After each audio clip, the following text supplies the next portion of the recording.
se sale diciéndole, señor, respete el resultado. El resultado es evidente, empírico, fáctico y ganó Edmundo González Urrutia. Señor, ¿qué no entiende usted, Maduro? ¿Qué es lo que usted no entiende?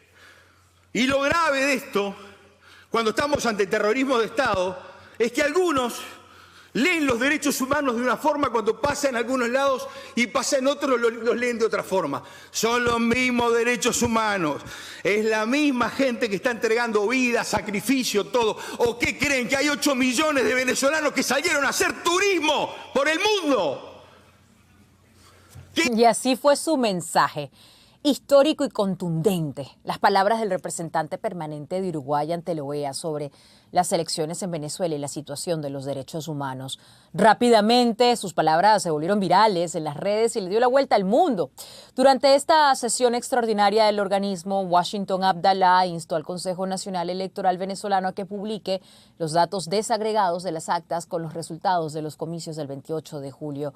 Además, como sabemos, pidió enfáticamente a Nicolás Maduro que respete los resultados y admita el triunfo de Edmundo González Urrutia. Vamos a conversar sobre las repercusiones de su discurso y sobre lo que está sucediendo actualmente en Venezuela. Le damos la bienvenida a Washington Abdallah, embajador permanente de Uruguay ante la OEA. Señor Abdallah, bienvenido a Café CNN, qué gusto tenerlo acá y qué discurso, la verdad, tan imponente. La frase contundente, creen que hay 8 millones de venezolanos que salieron a hacer turismo por el mundo, la verdad, resonó en todos los corazones venezolanos, incluyéndome. ¿Cómo se siente al ver el impacto que ha tenido su mensaje en la comunidad internacional? Por ejemplo, ver estas palabras en pancartas durante las convocatorias de venezolanos alrededor del mundo. La verdad es que motivado para seguir en lo que estamos, porque lo único importante, todos nosotros somos absolutamente intrascendentes, vamos pasando, pero lo único que queda es el gigantesco problema, el drama que tiene el pueblo venezolano, su pueblo. Y eso es lo único importante, tratar de seguir pensando el día inmediato, porque tú y yo sabemos, Alejandra, que mientras nosotros hablamos, la dictadura sigue procesando un mecanismo de continuidad y de perpetuación. Y eso es lo único en lo que tenemos que estar concentrados. El negocio de Maduro y de la dictadura es seguir estirándole y ganándole tiempo al tiempo. Y nuestro negocio, entre comillas, los liberales, demócratas, los comunicadores, todos los que queremos que no exista nunca más de violencia y de afectación de los derechos humanos en Venezuela, es seguir estando muy concentrados y montando esta contranarrativa, por darle una categoría. Después de su discurso, el Consejo Permanente de la OEA aprobó una resolución que exige la publicación de manera expedita de las actas. ¿Qué le diría, señor Abdallah, a esa comunidad internacional que critica resoluciones como la de la OEA argumentando que carecen de poder real para cambiar algo en conflictos como por ejemplo el de Venezuela? Alejandra, lo único importante, vuelvo a repetirme, la comunidad internacional lo que no puede hacer por estas horas es aflojar su capacidad de presencia y de activismo. Si dentro de pocas semanas el tema Venezuela se diluye y no lo tenés en pantalla, es porque Maduro nos ganó de vuelta. Y en realidad nos viene ganando hace un rato largo. Y hace un rato largo que viene birlando algunas elecciones bastante objetivas y transparentes. Esta es una elección en donde claramente la victoria de Edmundo González Urrutia, avalado por la forja de María Corina Machado, es evidente y elocuente. Entonces, lo que hay que hacer con la comunidad internacional es no perder activismo en Naciones Unidas, el Alto Comisionado de las Naciones Unidas, la OEA, la Secretaría General de la OEA, la Comisión Interamericana de Derechos Humanos, Amnistía Internacional, todos los portavoces que tienen algo que decir, el representante de la Unión Europea, todos, inclusive el activismo en la propia Corte Penal Internacional, tener una redinamización. Si usted se levanta todas las mañanas y es el señor Maduro y ve que el planeta entero le está montando un dedo acusador, no la va a tener fácil. Ahora, si dentro de 20, 30, 40, 50 días todo esto se diluye como se ha diluido tantas veces, nos gana Maduro de vuelta. ¿Qué dice de Latinoamérica el hecho precisamente de lo que ocurrió antes de esta resolución, de que en una sesión anterior de la OEA no se lograra una mayoría necesaria para emitir una declaración conjunta que condenara la situación en Venezuela, porque esta falta de consenso fue un golpe fuerte para Latinoamérica. Sí. ¿Cómo interpreta usted esta división en la región? La verdad, como un espanto. Yo esa sesión estuve participando con mi canciller Omar Paganini, que tiene tanto o más coraje que yo, pero seguramente mucho más que yo, y la verdad como un espanto, una vergüenza que los países del continente no puedan tener una lectura mínima, obvia, objetiva, sobre algo que todos veíamos. Tuvo que transcurrir una semana para aumentar los niveles de concientización, generar, como usted sabe bien, en el mundo diplomático, diálogos, intercambios. Hubo que sacrificar en el documento una frase en donde se hablaba de los derechos humanos. Afortunadamente, la Comisión Interamericana de Derechos Humanos habla de terrorismo de Estado y nos salvó moralmente la petiza, como se dice en el Río de la Plata, pero la verdad que con mucho dolor, con mucho estupor, porque cuesta mucho, increíblemente, entender que todos tenemos que estar en la misma página, como dicen los americanos, estar en la misma página. Y estar en la misma página implica entender exactamente el desafío en el que se está. El desafío en el que se está es un desafío por la democracia, por la defensa de los derechos humanos, pero también por una convivencia medianamente pacífica en el continente.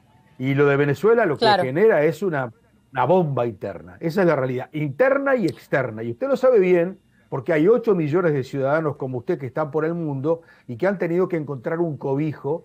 Y eso no es que lo han hecho por alegría y por ir a encontrar una forja, lo han hecho porque la dictadura los ha expulsado. Esa es la única verdad. Y no tener sensibilidad, no tener solidaridad ante esto, y veo que hay partes del continente, gentes del continente que creen que esta causa no les resulta necesariamente solidaria, resulta muy doloroso, sumamente doloroso y sumamente incomprensible, sumamente incomprensible. Y es por eso que los tonos deben ajustarse a los contextos necesarios. Es el ejemplo perfecto del poder de las palabras y sin lugar a dudas lo demostró usted con esta contundencia de discurso. Pero también es cierto, señor Abdallah, que los errores del pasado pueden allanar el camino hacia un presente mucho más consciente. ¿Qué cree que ha aprendido ahora en el otro lado de la moneda la comunidad internacional sobre cómo se ha manejado el tema de Venezuela en el pasado? En el pasado se anticiparon movimientos, se anticiparon quizás un reconocimiento a Juan Guaidó en una condición que era el presidente de la Asamblea Legislativa y avanzábamos sobre eso. En el pasado creíamos que la dictadura caía fácilmente. Las dictaduras nunca caen fáciles, siempre hay que estar muy presentes. En el pasado creíamos que con un activismo retórico alcanzaba y con alguna declaración y algún documento. Nada de eso alcanza. Lo único que alcanza con las dictaduras es la persistencia, la militancia, el activismo, el compromiso. Le vuelvo a repetir, el compromiso de la inmensa mayoría del pueblo continental y del mundo. Hay que seguir sumando gente a esta causa. Mire, yo tuve una dictadura en mi país y nosotros la salvamos nosotros, los uruguayos, pero también la salvó la comunidad internacional que tuvo el gesto, la habilidad, la solidaridad de estar compenetrado con nosotros. Esto no le puede pasar a nadie, porque esta situación dramática que vive Venezuela, cuidado porque ya pasó en el continente. A ver, en Argentina, en Chile, en Uruguay, nosotros tuvimos dictaduras oprobiosas, sabemos de lo que estamos hablando. Entonces, la única clave es seguir generando un punto de convergencia, porque los dictadores no se van. Los dictadores se quedan, se perpetúan, y más cuando están en este síndrome en donde no tienen opciones. Ellos tienen un camino que seguir y además tienen una playa de individuos con la que están parapetados en el poder. Y no querría adentrarme en razones de fondo por las que están, que usted y yo conocemos sobradamente bien, que algunas son de naturaleza política, comillas, y otras tienen otra naturaleza bastante complicada, por cierto. Y eso los países, sobre todo los países de la región, lo tienen que entender, porque la afectación primaria es para con ellos mismos. Esa es también la realidad.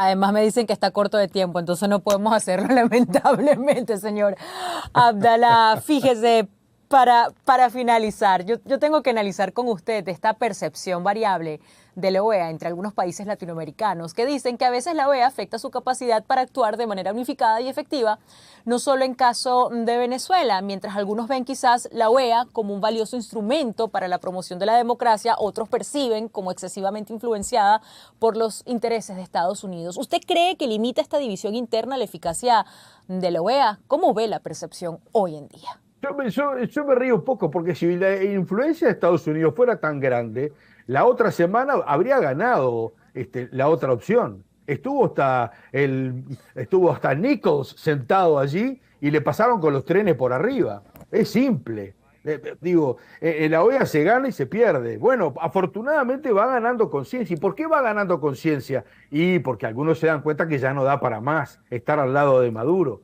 O sea, ya Maduro empieza a ser, no sé si me entiende la expresión rioplatense, una quemazón.